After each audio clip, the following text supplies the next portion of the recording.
Hello everyone, स्वागत है आपका एक बार फिर से मेरे इस चैनल स्टडी कॉन्सेप्ट में, जिसमें कि मैं लगातार इंडियन हिस्ट्री पर ये वीडियोस ला रहा हूँ।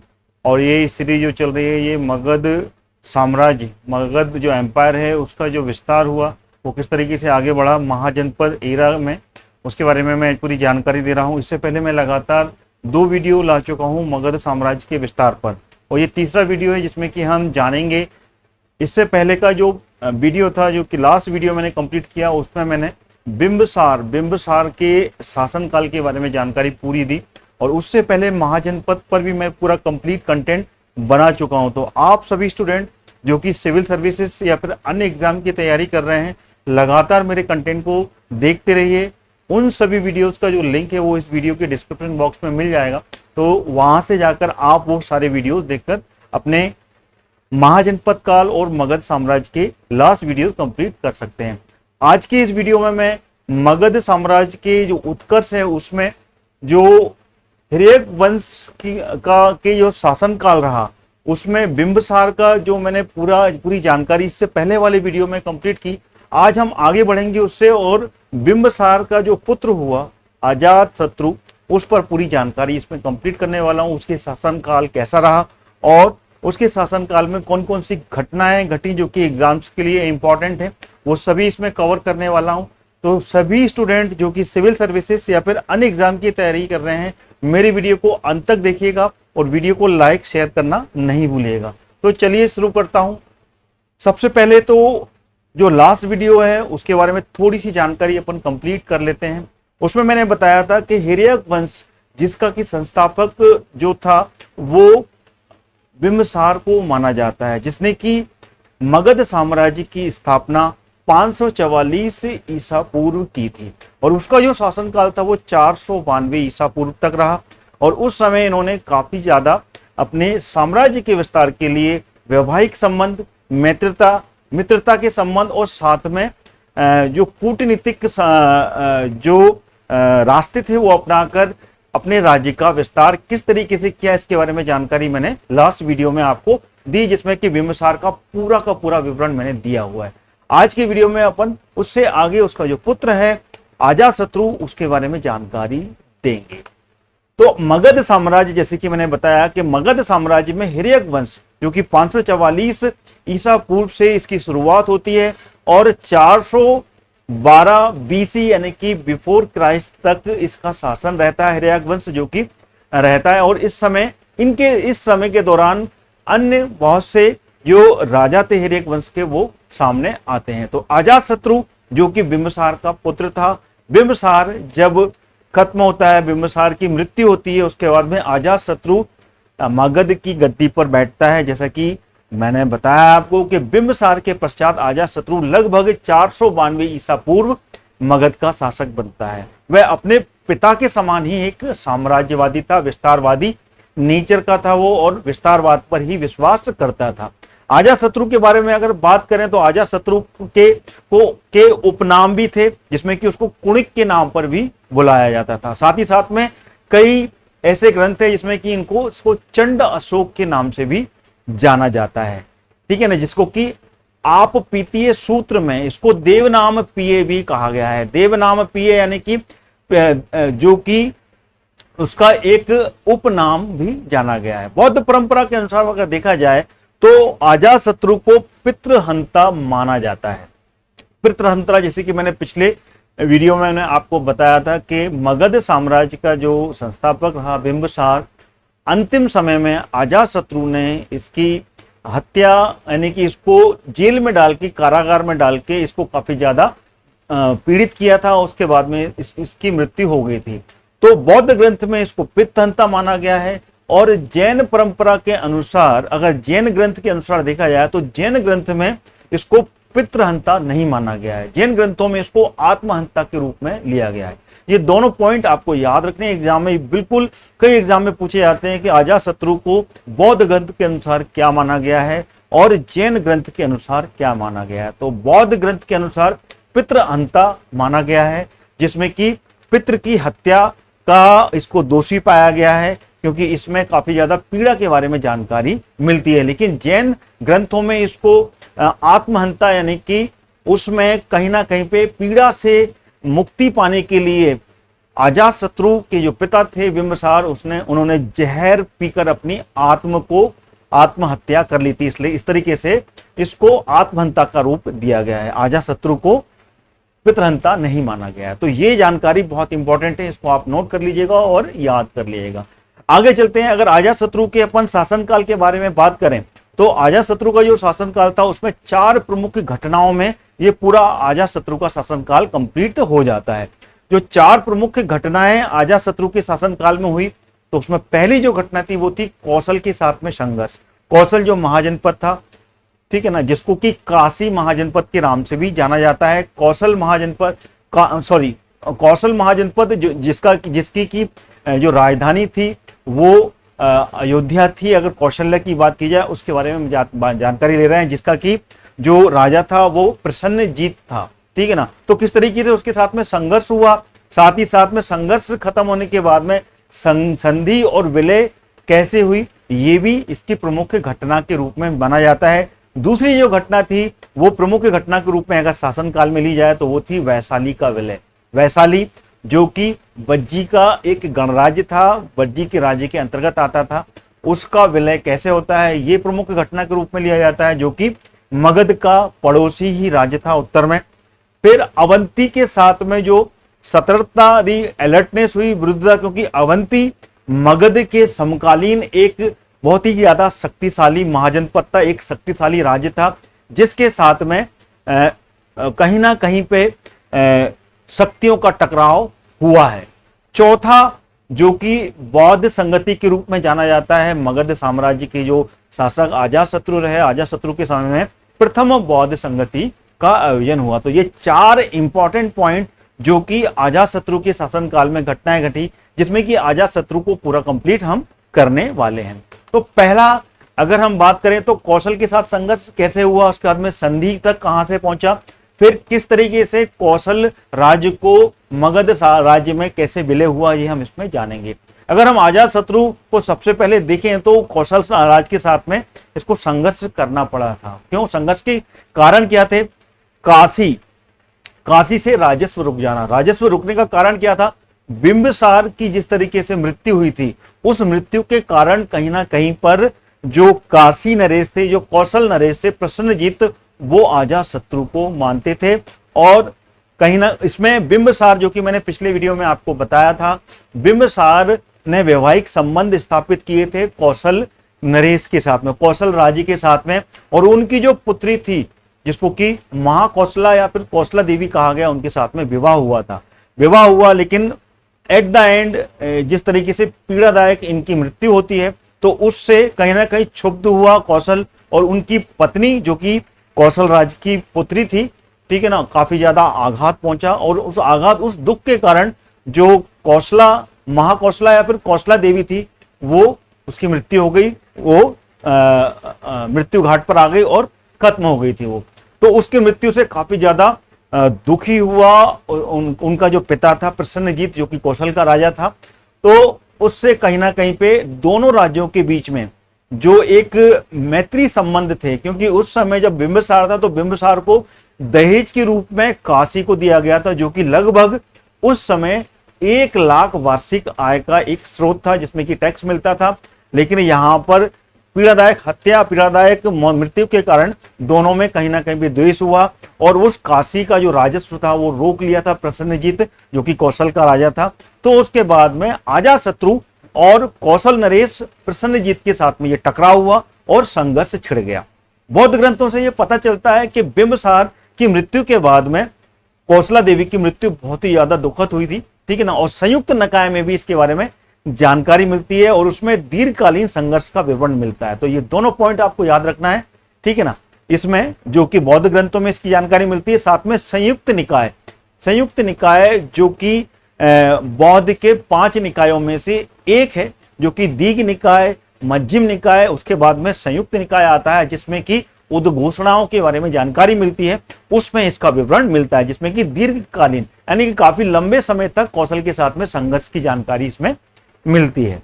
पहले प्रसन्नजीत को, अगर इस संघर्ष के बारे में बात करें तो प्रसन्नजीत जो कि कौशल का राजा था, ठीक है ना, उसके साथ में जब संघर्ष हुआ तो अजातशत्रु को यहाँ पर हार का सामना करना पड़ा और वो पराजित हो गया था पहले कुछ युद्धों में, ठीक है ना। और जैसे ही इसमें मगध के साथ में प्रसन्नजीत पराजित हुआ, यानी कि कौशल का टकराव हुआ और मगध के राजा अजातशत्रु ने प्रसन्नजीत को पराजित कर दिया। और पराजित हुआ तो पराजित होने के बाद में इसको वहां से अपनी नगरी को छोड़ के श्रावस्ती, जो कि कौशल का एक क्षेत्र था, छोटा क्षेत्र, जो कि एक महाजनपद के समय में काफी प्रमुख नगर के रूप में जाना जाता था, श्रावस्ती में जाके इसने शरण ली। श्रावस्ती में शरण लेने के बाद में फिर कुछ समय बाद में फिर से इसने अपनी ताकत को आगे बढ़ाया और मजबूत किया और फिर से ये संघर्ष चालू हुआ। जब संघर्ष चालू हुआ तो दूसरी बार में क्या हुआ, अजातशत्रु पराजित हो गया। पराजित होने के बाद में इसको बंदी बनाया और बंदी बनाने के बाद में कहीं ना कहीं पे दोनों राज्यों का जिस तरीके से यहाँ पर शक्ति के रूप में जाना जाता है, दोनों राज्य शक्तिशाली थे, चाहे वो मगध की बात कर लो या कौशल की बात कर लो। तो वहां पर जो प्रसन्नजीत राजा था उसने निर्णय लिया कि कहीं ना कहीं पे संधि के बाद में ही यहाँ पर ये टकराव खत्म हो सकता है, संघर्ष खत्म होता है। तो दोनों नरेशों के बीच में, चाहे वो मगध का नरेश हो, अपना अजातशत्रु रहा हो, या फिर प्रसन्नजीत, दोनों के बीच में एक संधि हो गई। और उस संधि का विकल्प निकला प्रसन्नजीत की पत्नी की जो पुत्री थी, उसकी जो बेटी थी, ठीक है ना, वाजिरा के साथ में अजातशत्रु का विवाह हुआ। तो सबसे पहले तो बिंबिसार का विवाह उसकी बहन के साथ में हुआ, यानी कि यहां पर अगर अपन रिश्तों को समझें आज के समय में तो अजातशत्रु जो कि प्रसन्नजीत का क्या निकला, भांजा, यानी कि वो उसका मामा कहलाया।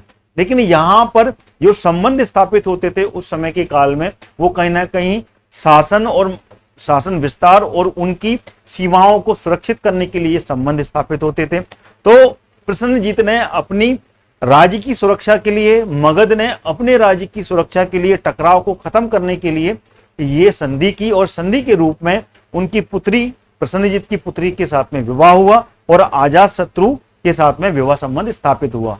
जिससे कि जो काशी था, जो काशी पहले से ही बिंबिसार के समय में जो दहेज के रूप में मिला था, वो दोबारा से अजातशत्रु का उस पर अधिकार हो गया और दोबारा से वहां से टैक्सेस कर मिलने लग गए। तो अजातशत्रु के समय में काशी अंतिम रूप में मगध में ही मिला लिया गया था। तो इस तरीके से ये कौशल के साथ में संघर्ष हुआ, संघर्ष के बाद में संधि हुई और संधि के बाद में विलय हुआ। क्यों? क्योंकि आखिरी में जाके अगर बात की जाए, जब प्रसन्नजीत की मृत्यु होती है, वो मृत्यु होने के बाद में, क्योंकि वो बीमार पड़ गया था और बीमारी के बाद में, मृत्यु के बाद में जब उसका बेटा गद्दी पे बैठा तो वो भी ज्यादा समय तक जीवित नहीं रह पाया और एक बाढ़ क्षेत्र में उसकी पूरी सेना के साथ में वो डूब गया था। तो कहीं ना कहीं पे जो कौशल क्षेत्र था वहां पर उसका उत्तराधिकारी ना होने के कारण और रिश्ते में यहाँ पर पुत्री का जो पति था अजातशत्रु, उनका संबंध था, तो आखिरी में जाके कौशल जो है वो मगध में विलय उसका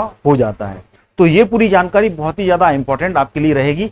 आगे चलते हैं अपन अगले वैशाली के विलय के बारे में, जो कि एक इंपॉर्टेंट, एक बहुत ही महत्वपूर्ण घटना रही अजातशत्रु के शासनकाल में। ये जो विलय की घटना थी ये लगभग 468 ईसा पूर्व की रही।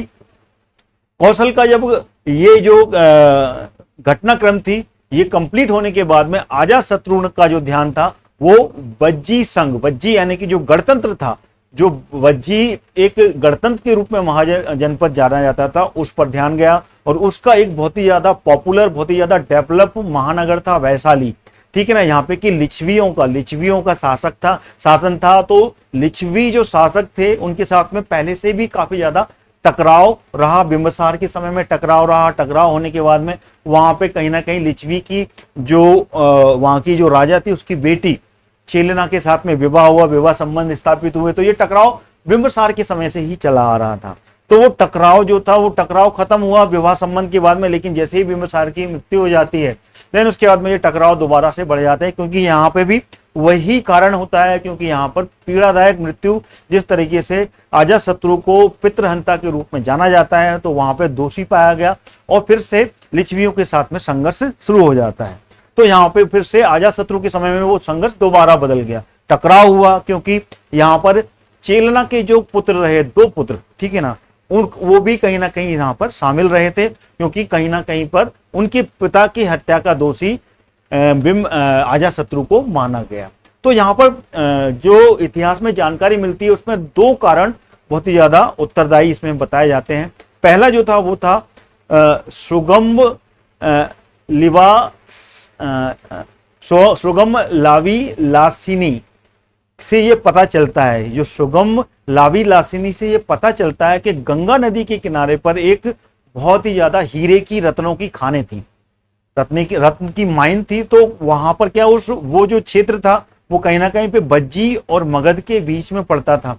तो वहां पे बज्जी और मगध दोनों के बीच में एक समझौता किया गया और उसमें उस खान को, जहां पे कि हीरे और रत्न मिलते थे, उनको आपस में बराबर बांट लिया गया कि इसमें आधा हिस्सा आपका रहेगा और आधा मगध का रहेगा और आधा वज्जी का रहेगा। तो इस तरीके से बांट लिया गया। लेकिन कहीं ना कहीं इस समझौते का वज्जी ने उल्लंघन किया और पूरी की पूरी जो माइन थी, जो खान थी, उस पर अधिकार कर लिया। तो उससे मगध के साथ में कहीं ना कहीं पे ये एक गलत घटनाक्रम सामने आया और मगध ने उसका साथ में युद्ध का कारण ये बनता है। इसमें युद्ध हुआ, तो ये एक पहला कारण था। और वहीं दूसरे कारण में ये जानकारी मिलती है जिसमें कि जैन ग्रंथों में इसके बारे में जानकारी मिलती है कि बिंबिसार की जो लिच्छवी राजकुमारी थी, जो उसकी पत्नी थी चेलना, उसके दो पुत्र उत्पन्न हुए थे। एक का नाम हल्ल था और दूसरे का बेहल्ल नाम था। तो वो कहीं ना कहीं अपने साथ में हाथी जिसका नाम था सहनाग और कुछ रत्नों का हार अपने साथ में ले आए थे, जो कि बिंबिसार ने उनको दिया था। तो अजातशत्रु ने क्या किया, अजातशत्रु जब मगध का शासक बना तो वो हाथी और रत्न का को वापस मांगने लगा। तो उसमें कहीं ना कहीं पे उन्होंने वहां का जो लिच्छवी शासक थे चेटक, तो चेटक ने वो, जो कि हल और बेहल के नाना थे, उन्होंने देने से इनकार कर दिया। तो ये भी कारण एक बताया जाता है युद्ध होने का। तो इस यहाँ पर जो वैशाली के साथ में युद्ध हुआ, युद्ध के बाद में विलय हुआ, तो सबसे पहले युद्ध की घटना यहाँ पर सामने आती है। तो यहाँ पर कहीं ना कहीं पे जो पहला कारण है, जो पहला कारण मैंने आपको बताया, जो कि यहाँ पे माइंस के बारे में बात बनती है कि दोनों आपस में बराबर भागों में बांट लिया गया था। तो वहां पर लिच्छवियों ने पूरा अधिकार किया। तो ये पहला वाला जो कारण था वो तर्क संगत रूप में जान पड़ता है, दूसरे में इतनी ज्यादा तर्क संगतता नहीं दिखती है। तो पहले कारण हो सकते हैं जो कि वैशाली के साथ में संघर्ष के रूप में अपन मान सकते हैं। तो ये संघर्ष हुआ था 468 ईसा पूर्व, याद रखिएगा 468 बीसी में ये संघर्ष वैशाली के साथ में हुआ। दोनों के कारणों से ये मालूम पड़ता है। तो इसमें मगध और वज्जी संघ के बीच में संघर्ष गंगा नदी के ऊपर में जो नियंत्रण स्थापित करने के लिए ये शुरू हुआ, क्योंकि यहाँ पर जो ये नदी थी गंगा, जो पूर्वी भारत के साथ में व्यापार का एक प्रमुख केंद्र के रूप में जानी जाती थी। तो कहीं ना कहीं पे व्यापारिक दृष्टिकोण से भी ये संघर्ष सामने देखने को मिलता है। लिच्छवी एक बहुत ही ज्यादा शक्तिशाली शासन राज्य था, यहाँ पे कि एक संघ के रूप में जाना जाता था ये।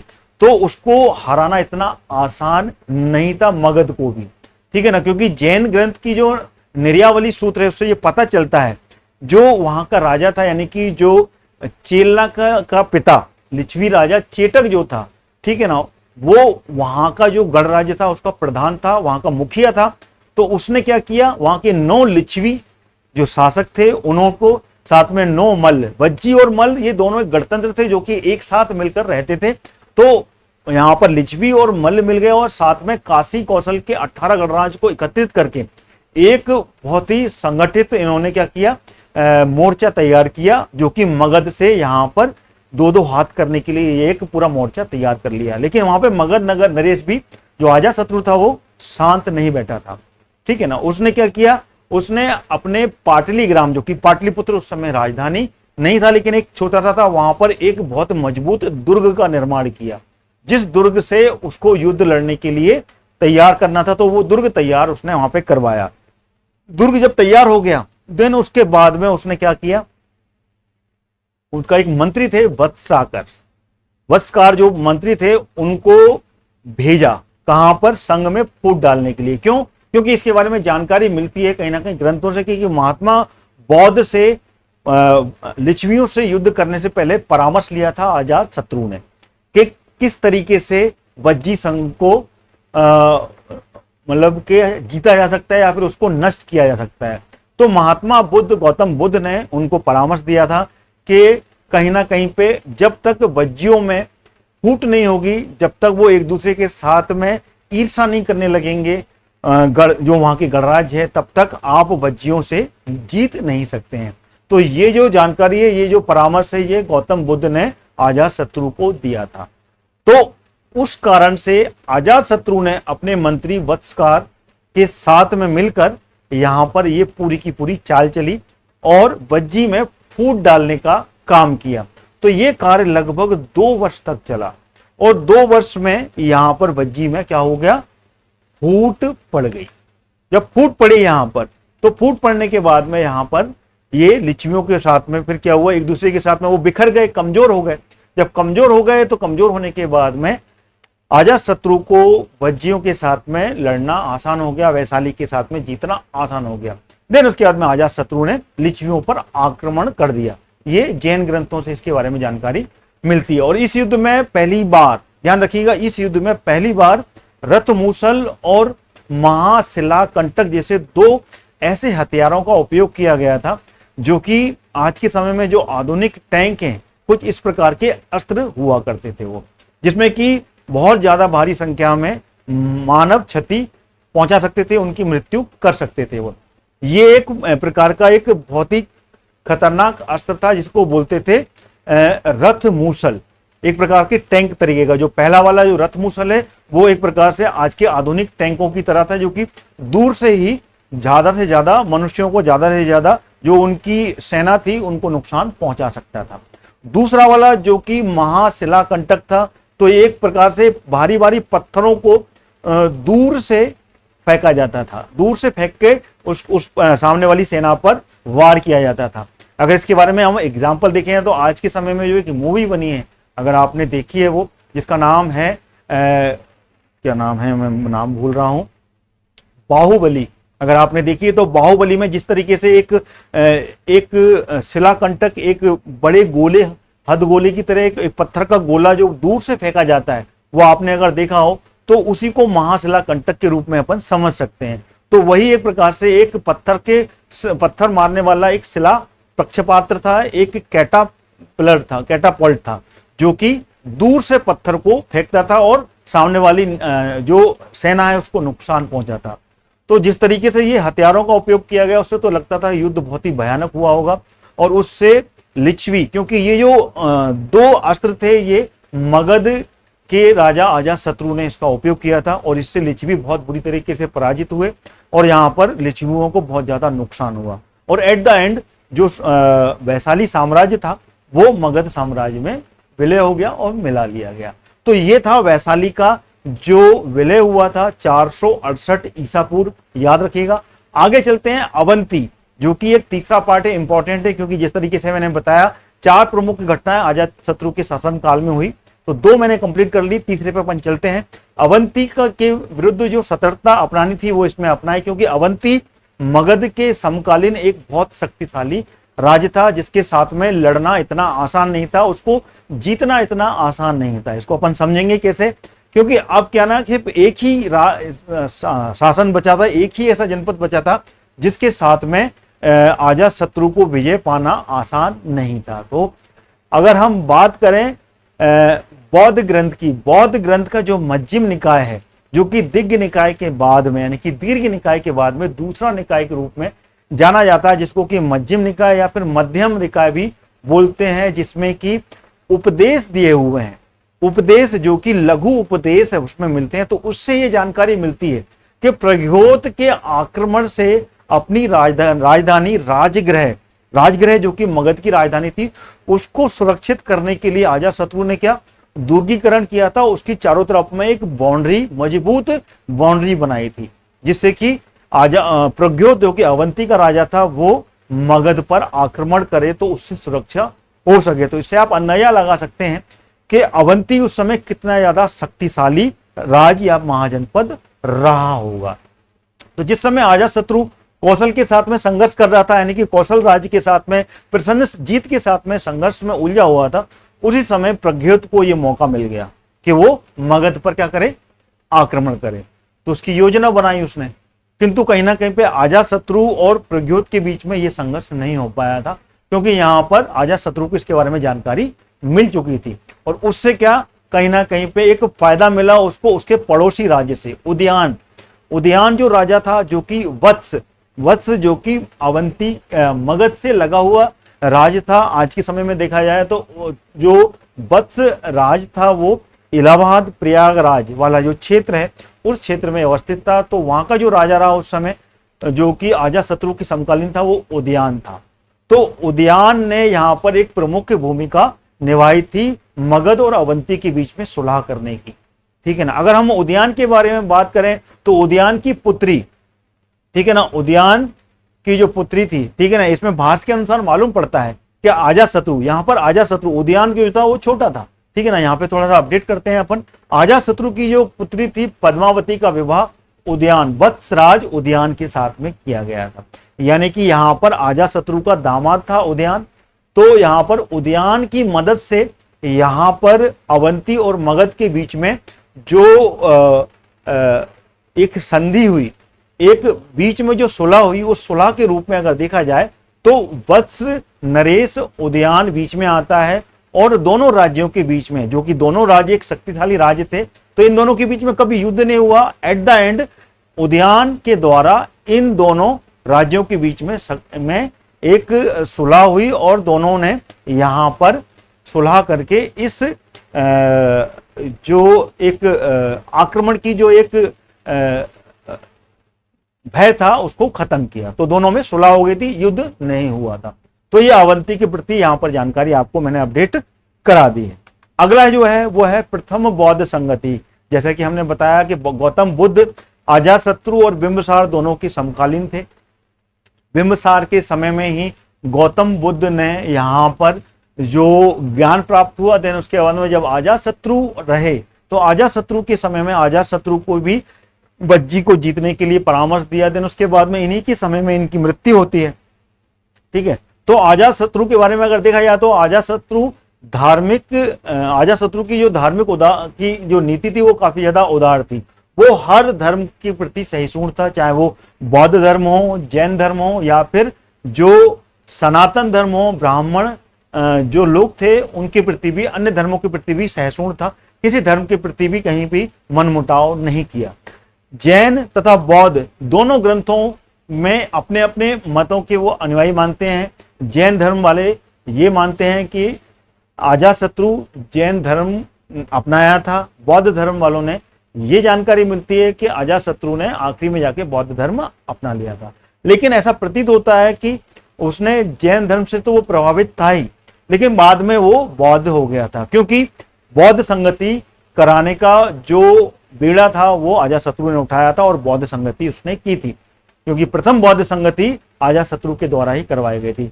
भारूत का जो स्तूप है, जो कि आज के समय में सतना, मध्य प्रदेश सतना में है, जिसके की कुछ जो साक्ष्य मिले हैं, क्योंकि पूरी तरीके से क्षति हो चुका है, तो वहां पे जो वेदिका है उसके ऊपर में लिखा हुआ पाया गया है कि अजातशत्रु भगवान बुद्ध की वंदना करता है। इस तरीके की जानकारी मिलती है, जिसमें कि एक श्लोक है, अजातशत्रु भगवतो वंदते, ये उत्कीर्ण हुआ है उस वेदिका के ऊपर, जो उसके बौद्ध होने के पुरातात्विक प्रमाण की जानकारी इसमें मिलती है। उसके शासनकाल के 8वें वर्ष में ही महात्मा बुद्ध की मृत्यु हो जाती है, वो परिनिर्वाण को प्राप्त होते हैं। और महात्मा बुद्ध के परिनिर्वाण के पश्चात में, जो कि अगर आज की देखा जाए तो 483 ईस्वी में महात्मा बुद्ध की मृत्यु होती है। मृत्यु होने के बाद में परिनिर्वाण जब प्राप्त होता है तो उनके जो अवशेष हैं, क्योंकि उनको अग्नि संस्कार हुआ, उनका दाह संस्कार हुआ, उसके बाद में जो अस्थियां बची, उन अस्थियों को, उनके अवशेषों को उन्होंने राजगृह में एक स्तूप निर्माण करवाया था और उस स्तूप में उनको सुरक्षित किया था। ठीक है ना। देन उसी के शासनकाल में 483 में ही 483 उसी साल राजगृह की सप्तपर्णी गुफा में प्रथम बौद्ध संगति करवाई गई थी। इसका आयोजन अजातशत्रु के द्वारा करवाया गया था। तो इसके बारे में जानकारी यहाँ पर बिल्कुल होना चाहिए। तो उसमें प्रथम बौद्ध संगति का जो श्रेय जाता है वो अजातशत्रु को जाता है। इस संगति में हुआ क्या था, शिक्षाओं पर दो पिटकों में शिक्षा विभाजित कर दी गई थी। दो पिटक कौन थे? सुक्त पिटक और विनायक पिटक, दोनों में इसको विभाजित कर दिया गया था। और इसके बारे में जो जानकारी मिलती है, ये सिंहली की अनुश्रुतियों के अनुसार इसके बारे में जानकारी इसमें प्राप्त होती है कि अजातशत्रु ने लगभग 32 वर्ष तक शासन किया था, जो कि बिंबिसार के बाद में, देन उसके बाद में इसकी जो मृत्यु होती है वो भी कहीं ना कहीं पे बिंबिसार के ही समान होती है, क्योंकि बिंबिसार की मृत्यु के लिए गौतम बौद्ध ग्रंथ में इसके बारे में जानकारी मिलती है कि वो पितृहंता माना जाता है। तो उसी तरीके से अजातशत्रु की भी मृत्यु कहीं ना कहीं उसके पुत्र के द्वारा ही होती है, उसके पुत्र ने ही उसकी हत्या की, इसके बारे में जानकारी मिलती है। अजातशत्रु अपने पुत्र उदयन के द्वारा ही मारा गया था, जो कि आगे जाके अजातशत्रु के बाद में मगध की गद्दी पर बैठता है उदयन, जो कि अजातशत्रु का बेटा था, पुत्र था। तो ये मैंने अजातशत्रु के बारे में पूरी जानकारी आपको यहाँ पर 4 प्रमुख घटनाओं के बारे में इसमें पूरी जानकारी दी, इसमें कि कौशल के साथ में संघर्ष, संधि और विलय दिया। देन उसके बाद में वैशाली का विलय जो कि 468 ईसा पूर्व हुआ। उसके बाद में अवंती के विरुद्ध सतर्कता कैसे रही, ये मैंने आपको जानकारी दी, और प्रथम बौद्ध संगति के बारे में पूरी जानकारी यहाँ पर दी। तो अजातशत्रु और बिंबिसार मैंने कंप्लीट कर लिए हैं। अगले वीडियो में मैं आपको उदयन और उदयन के साथ में, जब उदयन का शासन खत्म होता है, क्योंकि उदयन ज्यादा समय तक शासन नहीं कर पाता है मगध में, देन उसके बाद में उसके जो उत्तरोत्तर शासक रहे हिर्यक वंश के, उसके बारे में जानकारी पूरी कंप्लीट कल अगले वीडियो में मैं कर दूंगा, जो कि आपको अगले में पूरी जानकारी मिल जाएगी। तो उसमें हम हिर्यक वंश पूरा कंप्लीट कर लेंगे, क्योंकि एक एक वीडियो में थोड़ा पूरा कंटेंट कंप्लीट करने में मेरे को आपको समझाने में आसानी रहती है। तो इसी के साथ में ये वीडियो यहीं समाप्त करता हूं। वीडियो कैसा लगा कमेंट करके बताएं, वीडियो को लाइक और शेयर करना ना भूलें, साथ ही साथ मेरे चैनल को सब्सक्राइब करना ना भूलें, जिससे कि आप लगातार मेरे इंपॉर्टेंट कंटेंट जो कि आपके एग्जाम्स के लिए बहुत ही ज्यादा इंपॉर्टेंट है वो कंप्लीट कर पाएंगे। तो इसी के साथ अपना वीडियो यहीं समाप्त करता हूं। जय हिंद, जय भारत, नमस्कार।